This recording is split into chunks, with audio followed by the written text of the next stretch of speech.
hei hi zol puya pi moi te pi pu je moi te tomato munani tomato hi zol puya hi na thadu a mai ro chu ruwa sur chuanin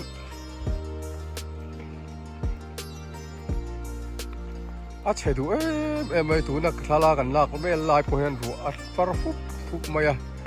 anei tu te hian ruwa sur chuan natna lo pianga tin ra te po hi a te pha thina ruwa sur lo se an du ni amero chu ruwa hi sur chang anei tlat thin mai po voi ne hian tam khop ma tomato hi amero chu tu ruai na nan to wangin ra hi akung hian a huwa hi akung hi a ro pha sol maya ruwa chu sur lo sela chu tam tak voi ne hian kumina hian an tharan be se hi pi moi te tomato munani nan lo tam thina voi ne hi chuan nimina an lo to wangin voi na chuan an lo thung ani mu nom hle mai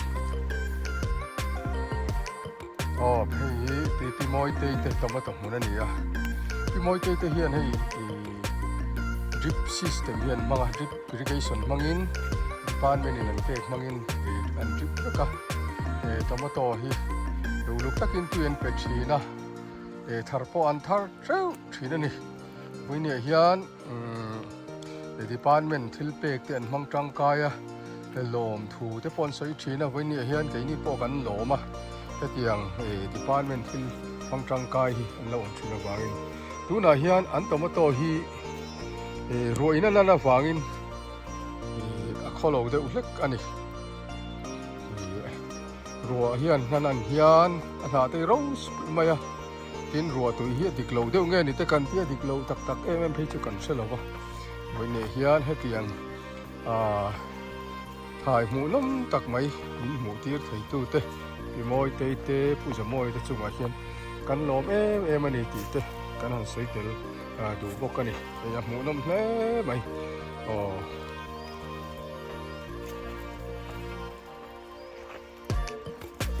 tomato hi kar khata voi hi te an lowa an voi khat lo hian quintal ria te tanga quintal som te an lo thina tuna hian a rem te ulek to amero chu la mu nom thowa ruwa hian anan hian ni nat na tam taka chen tela wangin voine hian ke mina akung hi mu nom dan turangin a mu nom talo ni an lo nem thina thai lok takani ti alan ti ra hi zola hian kar khada quintal som hi don an lowa kg som nga in mizoram khomun sang an mani motor hian an simple thina tam tak kumina po hian an lei nei don te hria ta tuna hian tlemin a chul deuh to na in